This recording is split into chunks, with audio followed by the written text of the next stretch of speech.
अस्सलाम वालेकुम viewers, welcome to this YouTube channel. I am doctor Faisal Javed, doctor of medicine. आज की वीडियो में डिस्कस करने वाले हैं ऑक्सीडिल इंजेक्शन के बारे में। वीडियो को लास्ट तक देखिएगा, इसमें तफसील में आपको बताऊंगा इसके यूजेस के बारे में, इसकी डोजेस के बारे में, बेनिफिट्स के हवाले से और इसके क्या साइड इफ़ेक्ट्स हैं। तो फर्स्ट ऑफ़ ऑल आपको बता दूँ कि इसकी पैकिंग जो है 500 mg में भी आती है और 300 mg में भी आती है और 1 ग्राम और 2 ग्राम में भी आती है। कॉम्पोजिशन की बात कर लें तो ये सेफ्ट्रियाक्सोन सोडियम है, ठीक है, जो कि एंटीबायोटिक है।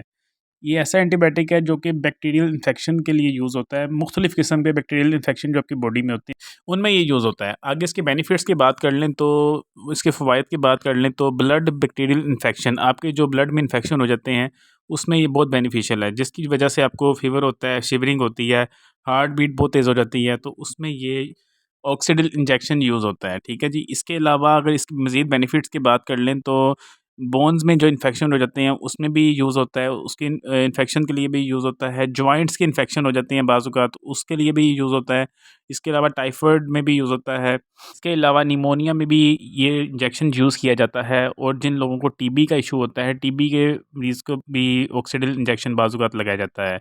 इसके अलावा जिन लोगों की साँस की नालियों का इन्फेक्शन हो जाता है, उनको भी ये इंजेक्शन लगाया जाता है, ठीक है। और अगर आपकी बाज़-औक़ात स्किन इन्फेक्शन हो जाता है, मुख्तलिफ़ किस्म का स्किन इन्फेक्शन में भी ये इंजेक्शन यूज़ होता है। इसके अलावा बात कर लें तो एंडोकार्डियाटिक्स की कंडीशन, जिसमें आपकी हार्ट की कुछ लेयर्स होती हैं जिसको एंडोकार्डियम बोलते हैं, उनमें इन्फेक्शन हो जाता है, उनमें इन्फ्लेमेशन हो जाती है। तो उसमें भी उसके भी इलाज के लिए ये इंजेक्शन यूज़ किया जाता है। और इसके अलावा जिन लोगों को सेक्सुअली ट्रांसमिटेड इन्फेक्शन हो जाता है, डिज़ीज़ हो जाती हैं, उनको भी ऑक्सीडिल इंजेक्शन लगाया जाता है। आगे अगर इसकी हम बात कर लें साइड इफ़ेक्ट्स की तो इसके साइड इफ़ेक्ट्स में डायरिया है। डायरिया हो जाता है कुछ लोगों को इसके यूज़ के बाद। नोज़िया की प्रॉब्लम आती है।